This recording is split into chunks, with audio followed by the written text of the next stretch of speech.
अस्सलाम वालेकुम। उम्मीद है आप सब खैरियत से होंगे। लास्ट लेक्चर में हमने सॉफ्टवेयर क्वालिटी के टॉपिक को पढ़ा था, इनफैक्ट कंप्लीट नहीं किया था। सॉफ्टवेयर क्वालिटी होती क्या है, सॉफ्टवेयर क्वालिटी के फैक्टर्स क्या हैं।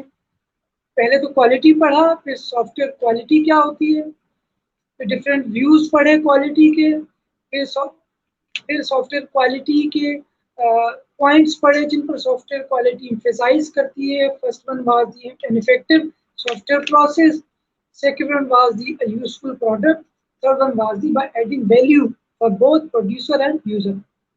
फिर हमने क्वालिटी की डायमेंशंस के बारे में पढ़ा। First was the performance quality, second was the feature quality, third reliability. उसके बाद हमने डिटेल जेनेरिक फैक्टर्स पढ़े क्वालिटी के, जिनकी बेस पर हम सॉफ्टवेयर क्वालिटी के बारे में डिटरमाइन करते हैं। Correctness, reliability, efficiency, integrity, usability, maintainability, flexibility, testability, portability, reusability, interoperability. ठीक है, ये सारे वो फैक्टर्स हैं क्वालिटी के जिनकी बेस पर हम क्वालिटी को डिराइव करते हैं, किसी भी सॉफ्टवेयर की क्वालिटी को डिटरमाइन करते हैं। ये हमने इस डायग्राम पर अपना लेक्चर कंक्लूड किया था। इस डायग्राम को रिवाइज करके फिर आगे बढ़ते हैं। इसमें जो सारे मैंने आपको फैक्टर्स अभी बताए जेनरिक, उन्हें कैटेगराइज किया गया है कि कौन से फैक्टर कौन सी स्टेज पर देखे जाते हैं सॉफ्टवेयर की डेवलपमेंट की। सॉफ्टवेयर डेवलपमेंट के फेजेस जो हैं उनमें कौन से ऐसे फेजेस हैं जिन पर ये फैक्टर्स, कौन कौन से फैक्टर कंसीडर किए जाते हैं। फॉर एग्जांपल, जब प्रोडक्ट को रिवाइज किया जाता है, यानी कोई चेंज रिक्वेस्ट आती है, तो कौन कौन से फैक्टर्स उसमें इन्वॉल्व होते हैं। मेंटेनेंस, ऑब्वियसली चेंज आएगी तो उसे मेंटेन करने का फैक्टर इन्वॉल्व होगा। फ्लेक्सिबिलिटी का फैक्टर इन्वॉल्व होगा कि कितना फ्लेक्सिबल है हमारा सॉफ्टवेयर, उसका कोड, उसका डिज़ाइन, कि हम उसमें वो चेंज इनकॉर्पोरेट एडजस्ट कर सकें।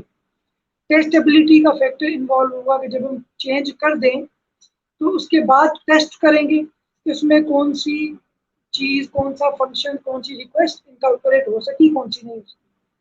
फिर हमारा एक और फीचर फेज है, दैट इज प्रोडक्ट ट्रांजिशन। यानी प्रोडक्ट को एक प्लेटफॉर्म से दूसरे प्लेटफॉर्म पर जब हम यूज करने के लिए जाते हैं तो कौन से फैक्टर्स कंसीडर किए जाते हैं। पहला है पोर्टेबिलिटी, यानी कौन कौन से ऑपरेटिंग सिस्टम या हार्डवेयर पर ये सॉफ्टवेयर इंस्टॉल हो सकता है और चल सकता है, पोर्टेबल है। रीयूजेबिलिटी, यानी कौन से कंपोनेंट ऐसे हैं सॉफ्टवेयर के जिन्हें हम अपने नेक्स्ट प्रोजेक्ट में, सिमिलर टाइप ऑफ प्रोजेक्ट में रीयूज कर सकते हैं। फिर इंटरऑपरेबिलिटी, यानी कौन सी ऐसे हार्डवेयर डिवाइसेस हैं या कौन से ऐसे अदर सॉफ्टवेयर हैं जिन्हें हम इंक्लूड, ऐड करवा सकते हैं अपने सॉफ्टवेयर में एज द फंक्शन। फिर थर्ड फेज है हमारा प्रोडक्ट ऑपरेशन। जब प्रोडक्ट चलने लग जाए यूजर के पास तो कौन कौन से फैक्टर्स उस वक्त इन्वॉल्व होते हैं सॉफ्टवेयर क्वालिटी के। करेक्टनेस देखी जाती है, जब चलाते हैं तो ही पता चलता है कि correctly all requirements and change request are incorporated और not. Reliability, are is the software bug free, error free and producing the result as per the requirement. Available. Usability, is it easy for the users to learn and operate. Integrity, is it producing the correct results. And the efficiency, how much resources it is consuming during the operation phase. ठीक है, तो ये factors के बाद, generic factors के बाद, there are some targeted और inside, in depth के कुछ फैक्टर्स हैं जिन्हें कंसीडर किया जाता है क्वालिटी ऑफ सॉफ्टवेयर डेवलपमेंट के फैक्टर्स हैं। उनमें पहला है, यानी है कौन सी factor, to conduct assessment, need to conduct specific measurable और at least recognizable attributes of the interface. यानी जो हमारा इंटरफेस है, जो सॉफ्टवेयर जब चलता है तो जो अपीयरेंस नजर आती है, जिसके थ्रू हम सारे मेन्यूज और आइकन्स को और डायग्राम्स वगैरह को सिलेक्ट करते हैं और अपने ऑपरेशन परफॉर्म करते हैं, दैट इज इंटरफेस, जिसके थ्रू हम सॉफ्टवेयर को यूज करते हैं, सॉफ्टवेयर के साथ कनेक्ट होते हैं। उसके कौन से ऐसे स्पेसिफिक मेजरेबल एट्रीब्यूट्स हैं, वो हम इस सेक्शन में पढ़ेंगे।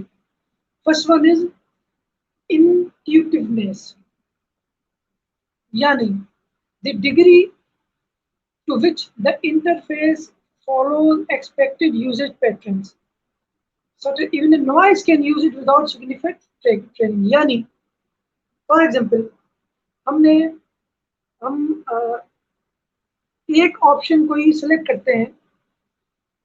फॉर एग्जाम्पल हमने प्रिंटिंग का ऑप्शन सिलेक्ट किया, तो जनरली हम प्रिंटिंग के बाद प्रिंट प्रीव्यू भी देखते हैं, प्रिंटर की सेटिंग देखते हैं, पेज की सेटिंग देखते हैं। तो क्या हमारी एक की प्रेस, एक ऑप्शन प्रेस करने के बाद उससे जो रिलेवेंट, जनरली जिसका नेक्स्ट जो ऑप्शन है वो खुद ब खुद इजीली सामने आ जाता है या नहीं आता। यानी इंटरफेस ऐसा हो कि मिलते जुलते ऑप्शन खुद ब खुद सामने आते जाए, ताकि एक नया जो यूजर है उसे भी हर ऑप्शन अलग से ढूंढना ना पड़े। या अगर कोई डॉक्यूमेंट हम स्कैन करते हैं तो स्कैन के बाद जनरली हम प्रिंट भी कर सकते हैं या उसे स्टोर कर सकते हैं, तो नेक्स्ट जो एक्सपेक्टेड ऑप्शंस हैं वो खुद ब खुद सामने आ जाए। तो क्या ये फीचर इंट्यूटिवनेस का इंटरफेस में मौजूद है? Is the interface layout conducive to easy understanding? And are interface operations easy to locate and initiate? तो जो ऑप्शन है सारे इंटरफेस के, वो इजीली हम ढूंढ सकते हैं और उन्हें चला सकते हैं। ये पहला फीचर है इंटरफेस की क्वालिटी का रिलेटेड टू सॉफ्टवेयर क्वालिटी।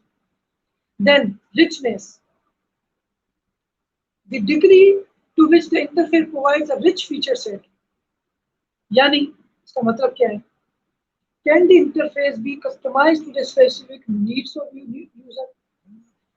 कभी कभी कुछ ऐसे सॉफ्टवेयर होते हैं हम जिनका पूरा लेआउट ही चेंज कर देते हैं। हमारी विंडोज में ये ऑप्शन मौजूद होता था कि हम अगर कोई विंडोज 98 यूज करता हुआ आ रहा है या 2000 या इसी तरह के जो स्टार्ट मेन्यू बार वाले फीचर के जो विंडोज ऑपरेटिंग सिस्टम के वर्जन्स थे, अगर किसी का हाथ उस पर सेट है, ठीक है, तो उसके बाद जो विंडोज 7 एंड 10 वगैरह 8 आई, उनमें अपीयरेंस बिल्कुल डिफरेंट थी। तो डायरेक्टली हमें डिफरेंट न्यू डेस्कटॉप पर लेकर जाता था जिसका लुक बिल्कुल डिफरेंट था, स्टार्ट मेन्यू बार नहीं था। ठीक है, तो मैं चूंकि यूज टू हूँ स्टार्ट मेन्यू बार वाले पैटर्न पे काम करने का, तो उन विंडोज में उस इंटरफेस मोड में जाने का भी, कन्वर्जन का भी ऑप्शन मौजूद है। तो क्या हमारे सॉफ्टवेयर में भी हमारी आसानी के मुताबिक, यूजर की आसानी के मुताबिक इंटरफेस को चेंज या कस्टमाइज किया जा सकता है? Does interface provide capability to identify a sequence of common operations, a single action or command? हम एक ही एक्शन से एक से ज्यादा मिलते जुलते एक्शन परफॉर्म हो सकते हैं कि नहीं हो सकते उस इंटरफेस में।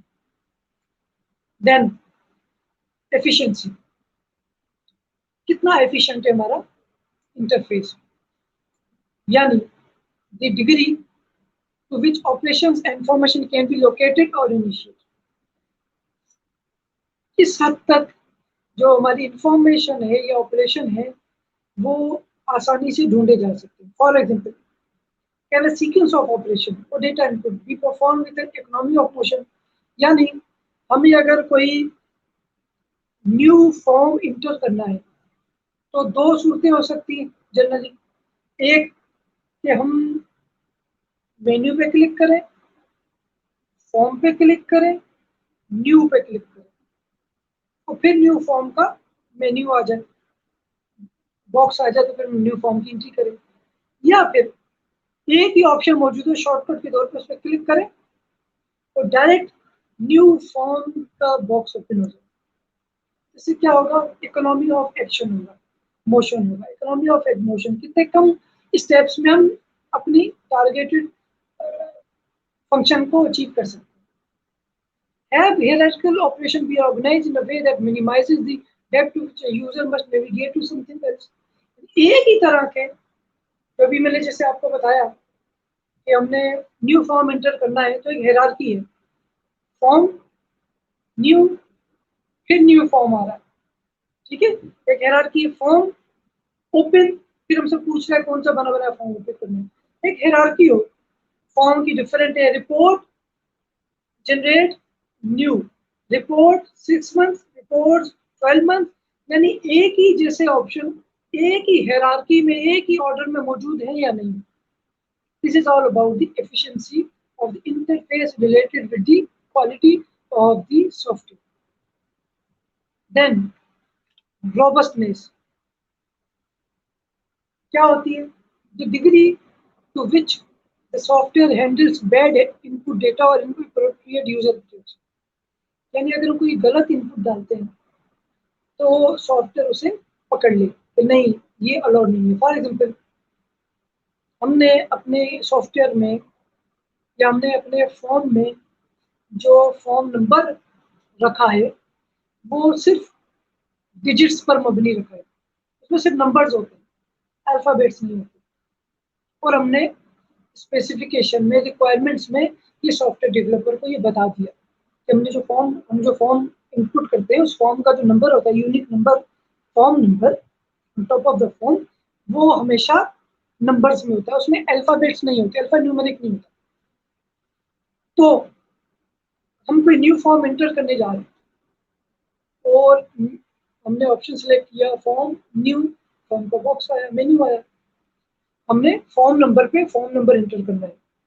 हमने वहां पर कोई अल्फाबेट लिख दिया और इंटर किया नेक्स्ट ऑप्शन के लिए, नेक्स्ट एट्रीब्यूट के लिए, फील्ड के लिए, तो वो एक्सेप्ट ना करे, वो कहे no, only digits are allowed to enter in the field of the form number. यानी हम गैर इरादी तौर पर भी गलत फॉर्म नंबर इंटर ना कर सके, वो हमें पकड़ ले, हमारी कॉमन मिस्टेक्स को पकड़ ले। या फिर फॉर एग्जाम्पल एक और टेक्निकल तरीका है, हमारा लीप ईयर आपने सुना था, हर 4 साल के बाद हमारी जो फरवरी का महीना है वो 29 डेज का होता है। 2000 का महीना 29 दिन का था, 2004 का महीना 29 डेज का था, 2008 का महीना 29 डेज का था, एंड सो ऑन। हमने 2001 की डेट 29 फरवरी इंटर की फॉर्म की, और जैसे ही आगे बढ़े तो हमें पकड़ ली, कहे no, this is not a leap year, so kindly correct the date of the February. और इसी तरह अगर हमें 2000 ईयर की 29 फरवरी की डेट इंटर की तो वो हमें अलाउ कर दें, यानी खुद से हमारी गलतियां पकड़े, ऐसा टेक्निकली साउंड सॉफ्टवेयर है। And does the interface provide useful diagnosis and guidance when error condition is uncovered? यानी क्या जो हमने एरर किया उसके बारे में वो हमें डिटेल बताता है कि नहीं बताता कि आप इस एरर को ऐसे दूर करें। मैंने 29 डेट इंटर कर दी 2001 के ईयर में, फरवरी के मंथ की, तो वो न सिर्फ रोके मुझे आगे बढ़ने से, बल्कि ऊपर एक पॉपअप मेन्यू आ जाए, उसमें लिखा हुआ आ जाए कि आपने ये गलती की है, एक्चुअली ये होना चाहिए, लीप ईयर ये ईयर है, आप नॉन लीप ईयर में 29 फरवरी एंटर नहीं कर, ताकि हमें कुछ लोग गलती करते हैं तो फिर वो समझ नहीं पाते कि क्यों आगे नहीं बढ़ रहा हमारा ऑप्शन, कहाँ गलती कर रहे हैं, तो वो सॉफ्टवेयर गलती हमारी पकड़े और हमें न सिर्फ पकड़े बल्कि बताए भी कि गलती की क्या है आपने। तो ये हमारे 4 जो ऑप्शंस थे, फैक्टर्स थे, these were about the using the software when the interface is directly connected with the user. ठीक है, इंटरफेस जब हम काम करें, इंटरफेस के साथ इंटरेक्ट करें, तो ये चारों फैक्टर्स भी क्वालिटी के एसोसिएटेड होते हैं सॉफ्टवेयर की क्वालिटी के साथ। नाउ सॉफ्टवेयर क्वालिटी के साथ एक डायलेमा है, बहुत कॉम्प्लेक्स और बहुत ओपन जेनरिक सी टर्म है क्वालिटी।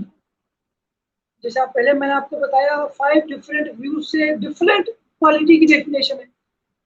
ऑर्गेनाइजेशन समझती है कि प्रॉफिट हो तो ठीक है, डेवलपर समझता है कि काम कम करना पड़े, एरर्स कम हो, यूजर कहता है कि बहुत आसान हो मेरे इदारे में, मुझे फायदा हो इससे, एक्सेट्रा। बहुत जेनरिक है। तो सॉफ्टवेयर क्वालिटी के साथ एक डायलेमा है, वो क्या है? सॉफ्टवेयर है टेरिबल क्वालिटी, वो सॉफ्टवेयर जिसकी क्वालिटी बहुत ही तकियानुसी होगी, बहुत ही टेरिबल होगी, no one will want to buy it, तो कोई इसे नहीं खरीदेगा। ऑब्वियसली क्वालिटी पे कम्प्रोमाइज सब नहीं करते। Infinite time, extremely large effort and huge sums of money consumed to build absolutely perfect software. पता नहीं कितनी दफा बार बार करेक्शन करके बहुत एक्सट्रीमली लार्ज एफर्ट उसमें इनपुट देके बहुत मेहनत करके अच्छा खासा अमाउंट खर्च करके एक परफेक्ट सॉफ्टवेयर बनाने की कोशिश की जाती है ताकि बिक जाए, क्योंकि अच्छा सॉफ्टवेयर नहीं होगा तो कोई खरीदेगा नहीं। तो इस सोच के साथ people try to get that magical middle ground where the product is good enough not to be rejected right away.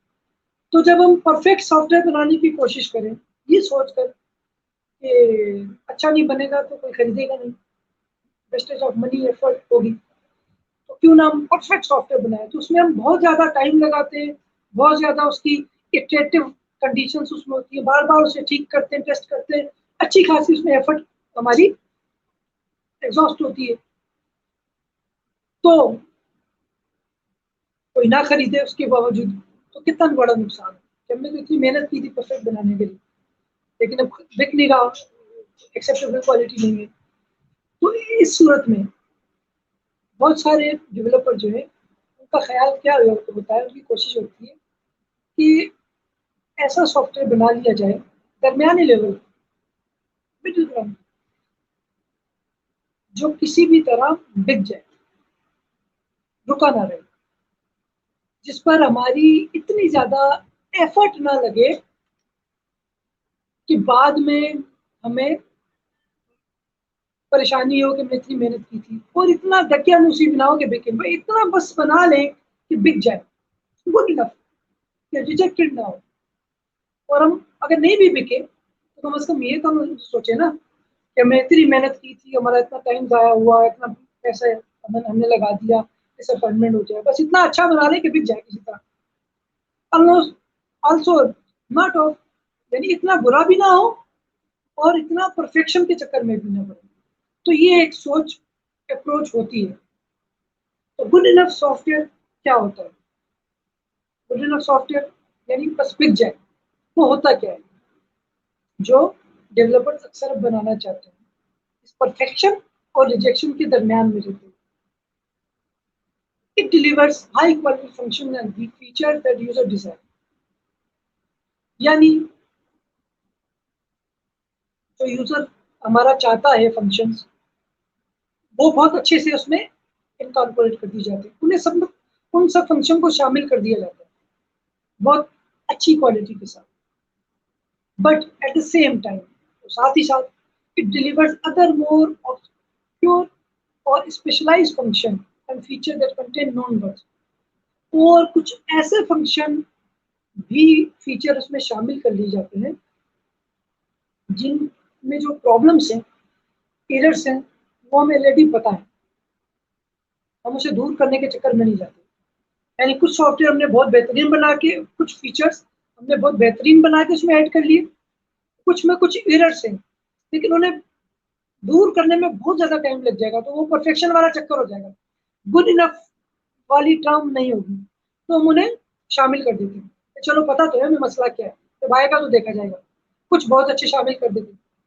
The software vendor hopes that the vast majority of end users will overlook the bugs, और ये सोचते हैं software developer कि ये जो थोड़े सी errors हैं जो हमने जानबूझ के जाने दिए, इन्हें यूजर जो है वो इतनी जल्दी नोट नहीं करेगा, वो कहेगा खैर है 80% फीचर्स बहुत अच्छे हैं, थोड़ी बहुत ऊपर नीचे है भी तो कोई बात नहीं, जाने देते, because they are so happy with other application functionality. क्योंकि वो 80% भी इतना खुश होगा, वो आप बहुत अच्छे बना दें, 80 या 70% आप इतने अच्छे बना दें कि वो 30 to 20% पे कम्प्रोमाइज कर लें, और आपने जानबूझ के वो ऐड किए हों ताकि आप परफेक्शन वाले रिस्क ना लें। For a large organization, customer can be convinced to buy version 1 and quality will be improved in subsequent version.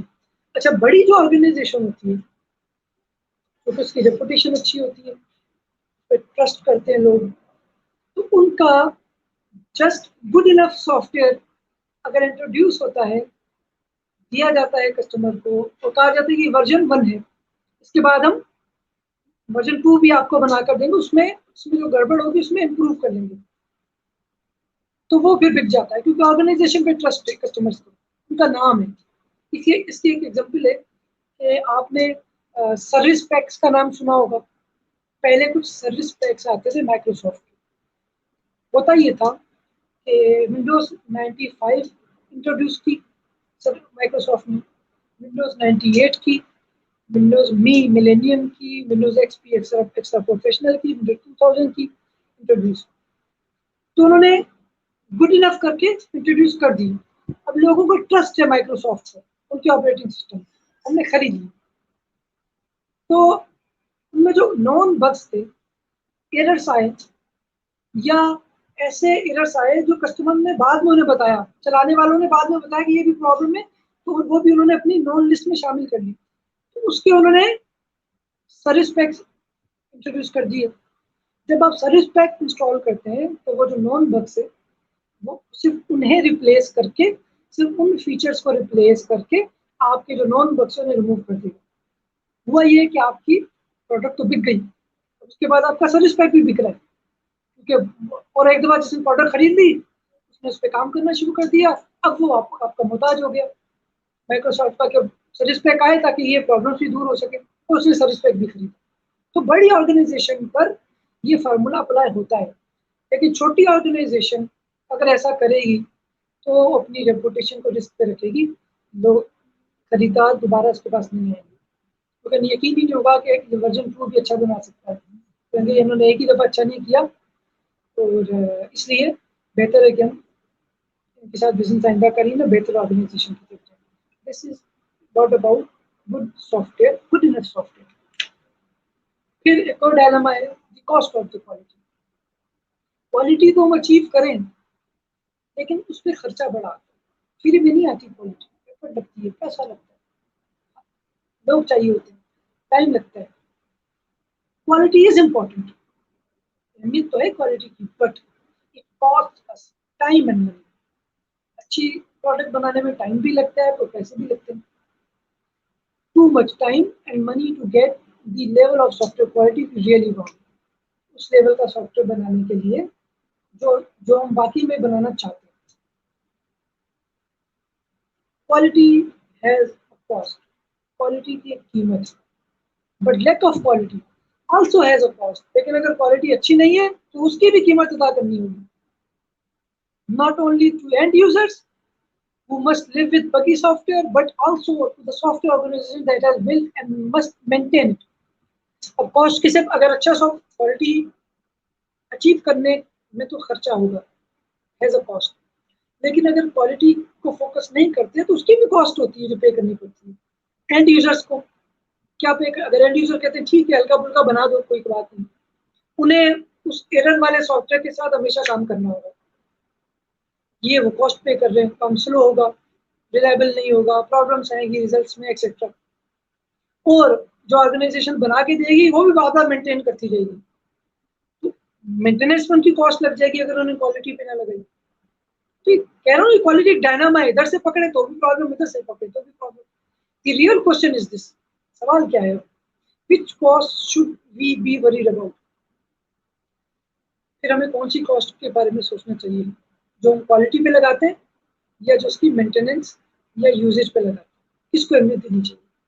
To answer this question, you must understand both the cost of achieving quality and the cost of low quality software. ऐसी सूरत में आपको दोनों qualities की cost का comparison करना चाहिए अगर आप उसके बारे में जानते हैं।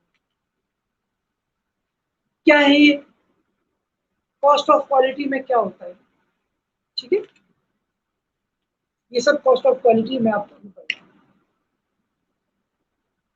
प्रिवेंशन कॉस्ट होती है, यानी किसी चीज को होने की से रोकने की कॉस्ट, यानी cost of management activities required to plan and coordinate all quality control and quality assurance activities। जितनी क्वालिटी एश्योरेंस की एक्टिविटीज हैं, यानी testing, validation, change management etcetera, इन सब पर खर्चा होगा मैनेजमेंट का, मैनेजमेंट की एक्टिविटीज का, ये शामिल होगा हमारा कॉस्ट ऑफ क्वालिटी में, प्रिवेंशन कॉस्ट में। फिर रोका जाए प्रॉब्लम को आने से। फिर cost of added technical activities to develop complete requirement and design model। कुछ फीचर हमने या 60-70% अच्छे बना दिए, बाकी हमने जाने दिए, आगे बढ़ा दिए। लेकिन अगर हम कॉस्ट ऑफ अगर हम क्वालिटी को फोकस कर रहे हैं तो उसकी कॉस्ट लगेगी जब हम बाकी फीचर भी अच्छे बनाएंगे, तो हमें मोर टेक्निकल स्किल्स चाहिए होंगी, रिक्वायरमेंट्स और डिजाइन मॉडल्स और ज्यादा बनाने पड़ेंगे। तो ये भी एक कॉस्ट है जिसे हमने आइडेंटिफाई करना है और मेजर करना है। फिर टेस्ट प्लानिंग कॉस्ट, जाहिर है जहाँ क्वालिटी है वहाँ टेस्टिंग भी है। जब तक हम चला के देखेंगे नहीं, टेस्ट नहीं करेंगे, हमें पता नहीं चलेगा कि सॉफ्टवेयर अच्छा चल रहा है या प्रॉब्लम्स है, जो भी मसाइल है, ताकि हम उन्हें फिर दूर कर सकें। तो टेस्ट करने से पहले प्लानिंग की जाती है, कब टेस्ट करना है, कहाँ टेस्ट करना है, कौन टेस्ट में इन्वॉल्व होंगे, कौन कौन सी चीज़ें हमें चाहिए होंगी टेस्ट के लिए, कब करना होगा।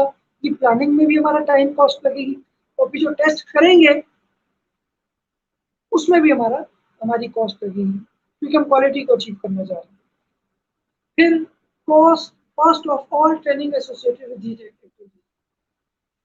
जितने लोगों ने इस सॉफ्टवेयर को चलाना है या बनाना है, टेक्निकल लोगों ने, उन्हें फिर आप रेलिवेंट अगर ट्रेनिंग भी देते हैं ताकि वो बेहतर, यानी कोई एवरेज एम्प्लॉई है स्किल्स के हिसाब से, तो आपको लगता है कि ये एम्प्लॉई जब अपने हिस्से का काम करेगा तो वो एज पर अ रिक्वायरमेंट नहीं करेगा, तो बेहतरीन कॉस्ट प्रोड्यूस नहीं कर सकता, बेहतरीन क्वालिटी सॉरी प्रोड्यूस नहीं कर सकता।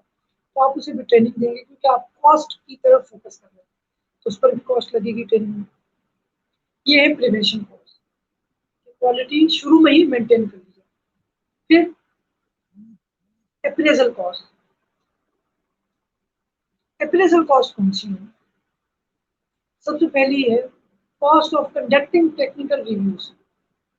जब आपने सॉफ्टवेयर बना लिया, कोडिंग कर ली, डिजाइन बना लिया, फिर हम उसे ये इस टेक्निकल साइड को जो रिव्यू करते हैं पहले से ही, कि इसमें कोई एरर तो नहीं है, कोई प्रॉब्लम तो नहीं है, कोई फीचर रह तो नहीं गया, बार बार देखते हैं, क्योंकि हमारा फोकस क्वालिटी, इस पर हमारी कॉस्ट लगेगी। Cost of data collection and matrices evaluation. ज्यादा से ज्यादा आप डेटा कलेक्ट करते हैं, इंटरव्यूज करते हैं, लास्ट लेक्चर में हमने डॉक्यूमेंटेशन पढ़ा था, सॉरी लास्ट टू लास्ट में इंटरव्यूज करते हैं, डेटा कलेक्ट करते हैं, डिफरेंट इंटरव्यूज सेलेक्ट करते हैं, डिफरेंट पॉइंट ऑफ व्यूज लेते हैं, ताकि हमारे पास बेहतर से बेहतर इनपुट आ सके, जिसकी बेस पे हम अच्छा से अच्छा आइडियल से आइडियल सॉफ्टवेयर बना सकें। उस पर कॉस्ट लगेगी। फिर हम उसे एवेल्युएट करते हैं मैट्रिसेस बनाकर, उस पर भी कॉस्ट लगती है। Then cost of testing and debugging. Obviously testing में कॉस्ट लगेगी और फिर डिबगिंग में कॉस्ट लगेगी। जब एरर सामने आएंगे, बग सामने आएंगे, उन्हें रिमूव किया जाएगा, उसमें भी कॉस्ट लगेगी। फिर another type of cost of quality that is included is internal failure cost।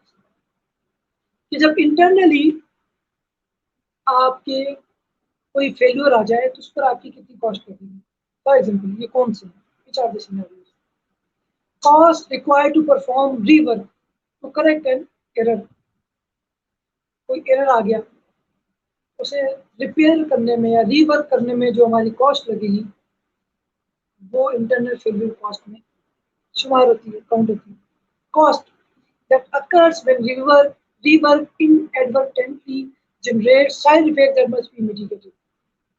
अच्छा, रिवर्क करते हुए ऐसा भी तो हो सकता है कि एक मॉडल को ठीक करते हुए हमने दूसरे मॉडल को आउट कर दिया, लिंक उसका बना हुआ था, इसे चेंज किया और लिंक टूट गया। तो ऐसा भी हो सकता है कि रिवर्क करते हुए हमारा, कहते हैं ना, रायता बिखर जाए, चीजें बिखर जाए, डिस्कनेक्ट हो जाए। तो फिर साथ में हमें दूसरी जो चीजें आइडियल थी, जिनमें कोई प्रॉब्लम नहीं थी, जो बग्स फ्री थी, एरर फ्री थी, उन्हें भी ठीक करना पड़ेगा, इसमें कॉस्ट लगेगी। Costs associated with the collection of quality matrices that allow an organization to assess the modes of failure, cost of all training associated with these activities. जितने भी फेल्यूर के मोड्स हैं उन्हें असेस करना, और फिर all cost of all training associated with this, किस किस तरह से असेसमेंट की जाती है, असेसमेंट की ट्रेनिंग्स ऑर्गेनाइज करना लोगों के लिए, इस पर भी हमारी कॉस्ट लगेगी। ये तीनों कॉस्ट हमारी इंटरनल फेल्यूर कॉस्ट में, इदारे की अपनी फेल्यूर कॉस्ट में शुमार होती है। Next one is the external failure cost.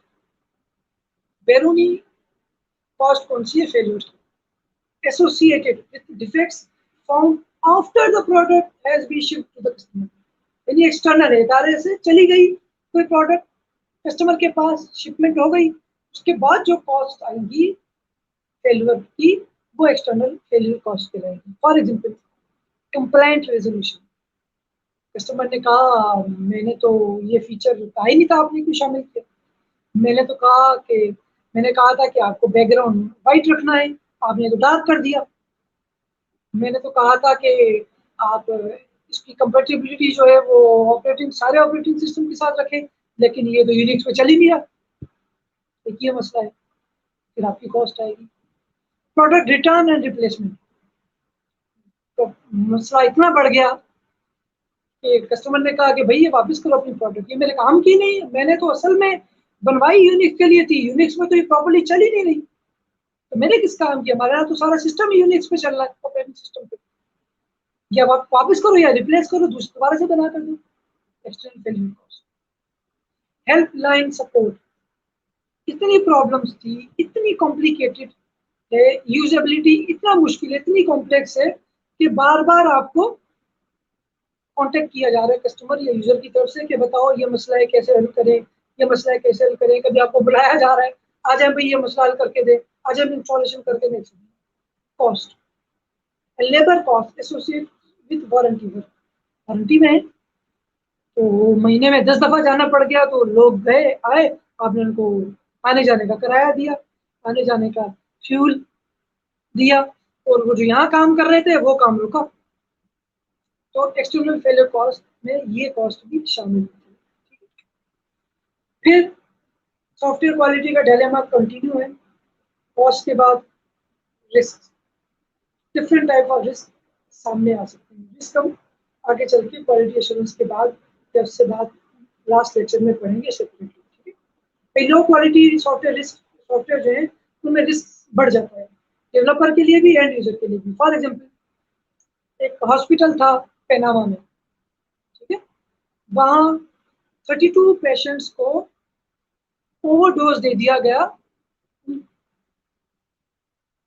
Raise में, जिसकी वजह से 15 पेशेंट सीरियसली कॉम्प्लिकेट हो गए, ठीक है। यानी उसकी वजह क्या थी कि software package develop by US company, एक यूएस कंपनी ने सॉफ्टवेयर बनाया हुआ था, उसे मॉडिफाई किया हॉस्पिटल के टेक्नीशियंस ने, जिसकी वजह से रेडिएशन बढ़ गई। वो मॉडिफाई होना ही नहीं चाहिए था, उनसे वो आपको कॉन्टेक्ट करते। तो एक पुअर सॉफ्टवेयर क्वालिटी जो है वो रिस्क को भी इंक्रीज करता है, ठीक है।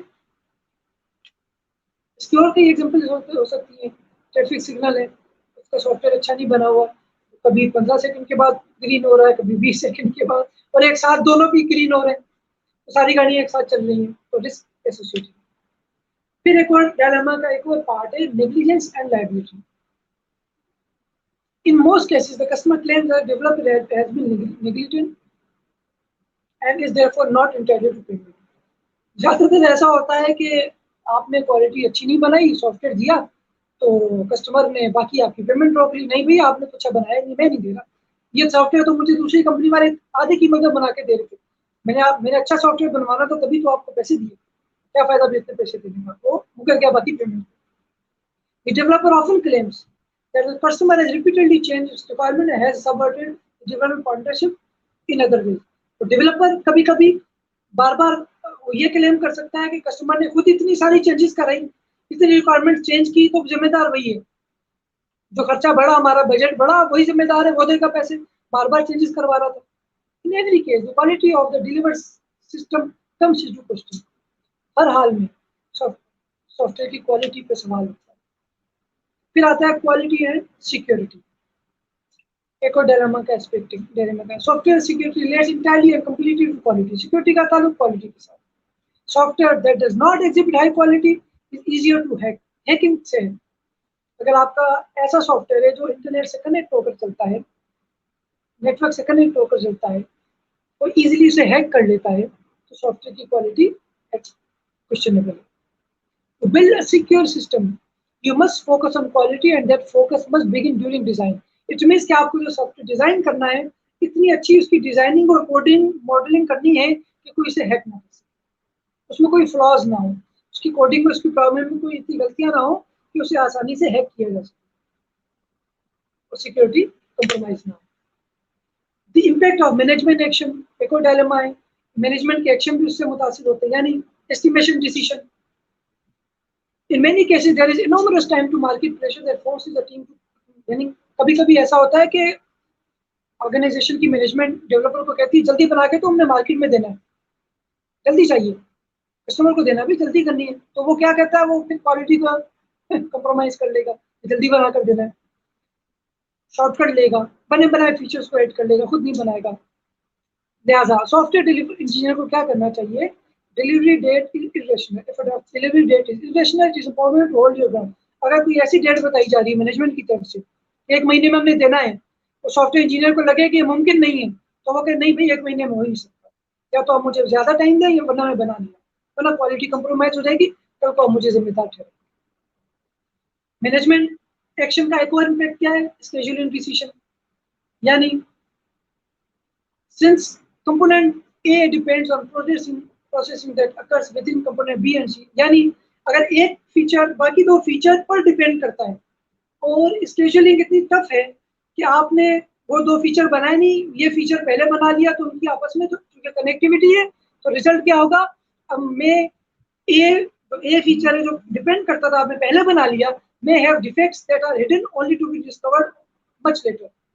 उसमें फिर एरर्स नजर आ जाएंगी, क्योंकि जो जिन पर वो डिपेंड करता था पहले वो बनने थे, फिर ये बनना था, फिर इनकी कंप्यूटर इंटीग्रिटी होनी थी। आपने जल्दी में पहले ये बना लिया, वो बाद में बनाए, तो फिर उनका रिजल्ट ये हुआ कि क्वालिटी सफर। और the next impact of the management action is risk oriented decision, यानी too many software team prefer blind optimism, establishing a development schedule under the assumption that nothing will go wrong. सोचते हैं कि बस कुछ नहीं होगा, मसला नहीं है, शुरू कर देते बनाना, but they don't have a way of handling things that do go wrong. और जब प्रॉब्लम आती है, ऐसे फैसले कर लेते हैं, और जब प्रॉब्लम आती है, उसके कंसिक्वेंसेस आते हैं, तो वो डील हैंडल करने की उन्हें सलाहियत ही नहीं होती। As a consequence, when a risk becomes a reality, जब रिस्क आ जाता है, सर पे आ जाता है, शोज रेंज, प्रॉब्लम्स बढ़ती हैं, and as the degree of craziness rises, the level of quality invariably falls. तो जब आप काबू में नहीं रहते, आप अपसेट हो जाते हैं, आप ऑर्डर में नहीं रहते, तो फिर आप जल्दी में, तो आप प्रेशर में, तो आप परेशान होकर जल्दी में ऐसी गलतियां करते हैं कि क्वालिटी खराब से खराब होती जाती है। तो ये सब डिपेंड करता है मैनेजमेंट के एक्शंस पर, उनके इम्पैक्ट की वजह से ये एक्शन आते हैं। This is the end of our topic, the quality of the software. Next lecture we will be learning about the quality assurance. या हमने पढ़ा क्वालिटी होती क्या है, तो क्वालिटी को मैनेज कैसे किया जाता है, कंट्रोल कैसे किया जाता है, अश्योर कैसे किया, यकीनी कैसे बनाया जाता है, ये हम नेक्स्ट लेक्चर में पढ़ेंगे। So see you in the next lecture. Till then, Allah.